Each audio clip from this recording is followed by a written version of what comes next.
tem várias espécies que você observa comportamentos homossexuais, e as girafas é um exemplo desse. Eu não lembro se a cada 20 girafas, 18 praticam práticas homossexuais, ou é a Os cada... orangotangos também é comum. Gente, você vai me dizer o quê? Que a girafa e o orangotango assistiram a Globo e aprenderam um beijo? Gente, pelo amor de Deus, eles... Gente, esse, é instinto animal, eles simplesmente se comportam, eles manifestam a sexualidade que eles têm, gente, assim como a gente. Não tem um dia que a gente chegou e levantou, gente, o dia que A eu Globo escolhi levou ser o kit, gay. a Globo levou o kit gay no zoológico. Exato, doutrinou as girafas, o orangotango. Ai, meu Deus do céu. Essa galera é insana demais. Mas isso é tudo pela lei da conveniência. Eu tava escutando Para Maiores, que é um podcast de três humoristas, Aham. que faz show também, que um dia eu tenho que ir, que é muito legal. Esse podcast é legal, o show deve ser também. Que eles estavam falando sobre monogamia, poligamia, sobre várias coisas da sexualidade em si. Que... Me perdi.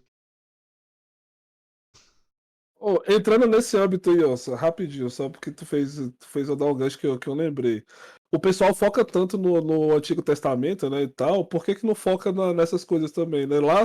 Lá na Bíblia falava que o rei Salomão tinha mais de 20 mulheres e 55 concubinas, né? Então era mulher pra caramba, ele vivia praticamente no harém, né? E hoje em dia o pessoal fica, antigamente não tinha isso, né? Não tinha o quê, pô?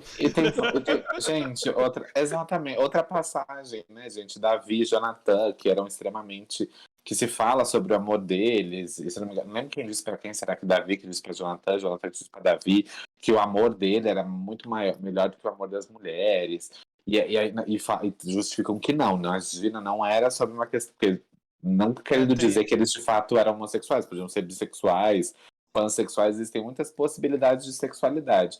Mas não dá pra gente dizer que LGBT surgiram no século XX, né? Que a gente Exato. brotou do O chão. bagulho de Davi é tão complicado É, que tem uma. Tipo, eles tinham mania nesse tempo de chamar as pessoas que amavam afetivamente dessa forma como irmão. E ele fala isso pra Sulamita. Tipo, depois que o Jonathan morreu. Que ele amava como uma irmã, como companheira. E ele fala a mesma coisa pra Jonathan. Tipo, então é muito esquisito. É tipo. É muito estranho. Se você ama os dois como irmãos e no tempo falar que ama como irmão. Já é esquisito por falar que ama como irmão. Porque eu não sei, na minha cabeça não entra eu amando meu marido como irmão. Nem faz sentido. Mas é o contexto da época e a gente meio que é porque, na- passa um pano. é porque naquela época lá falavam que Exato. você amasse outra pessoa como irmão, é que você tinha a- o mesmo sentimento por qualquer pessoa, como se fosse da família. Tipo, Aham. tem amigos hoje em dia que a gente tem o mesmo apreço pelos amigos do que pelos próprios irmãos, né? Eu acho que era mais ou menos nesse sentido. Mas o que é mais estranho, né, nessas. Vou falar igual o pessoal aqui da. Professor, nessas escrituras é que ele atribui a fraseologia não. O texto, lá, vamos supor, a forma que ele fala pra ela, pra Solamita, é o mesmo esquema que ele fala pra Jonathan. E é essa parte que é estranho. Tipo, deveria mudar alguma coisa. Tipo, na novela do Rei Davi, eles mudam pra. Eu estimava muito ele. Tipo, Uhum. eles mudam esse contexto. Talvez. Pode ter até sido um erro de tradução também. Tem uns negócios muito doidos. Só Tem que Conselho de essa, Nicéia. Aí, é, essa, essas picaretagens já existem desde antigamente, né? Citando Davi mesmo, naquela época lá que.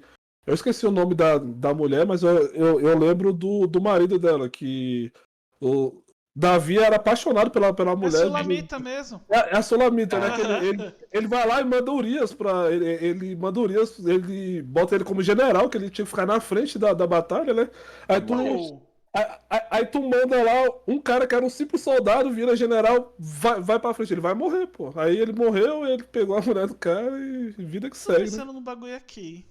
exato. O Eu, não- quê? eu não sei se o Renato já se ligou, mas. Urias.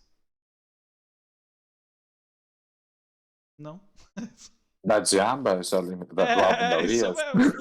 Eu tô aqui, Eu sabia que eu conhecia esse nome de algum Olha, lugar. É gente, Urias, olha. Urias, Urias, Urias, Urias, Urias. Urias, amiga dos Pablo. Entendi agora. Olha, gente, como tudo converge. Mas vocês sabem que tem um livro que eu tô lendo agora, que é muito sensacional, porque traz tudo isso que a gente está falando. Chama Masculinidades e Inquisição. E é um professor mesmo que ele foi pegar as cartas os relatórios que tinham lá, descrevendo do século XV ao século XVII da Santa Inquisição. E aí você vai olhar e ele vem contando histórias de como era o comportamento, porque a gente está falando super, querendo ou não, o pano de fundo dessas histórias todas, de Davi, de Jonatã, da Sulamita, de todo mundo, a gente está falando de ética e moral. Aham. Exatamente. E o X da questão é ética e moral do ponto de vista de quem para quem. E aí esse livro ele vem trazer vários recortes para a gente pensar como que a Inquisição ela fiscalizava as relações sexuais, né, que aconteciam na sociedade, determinava que o sexo era só para reprodução, mas, ao mesmo tempo, tem várias confissões de pessoas que faziam parte das instituições religiosas e cometiam esses atos que eram vistos como crimes da carne, contra a carne.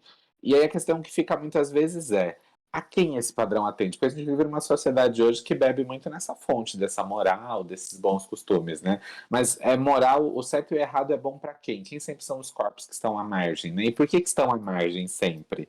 Então, acho que levanta essas questões para a gente também pensar, né?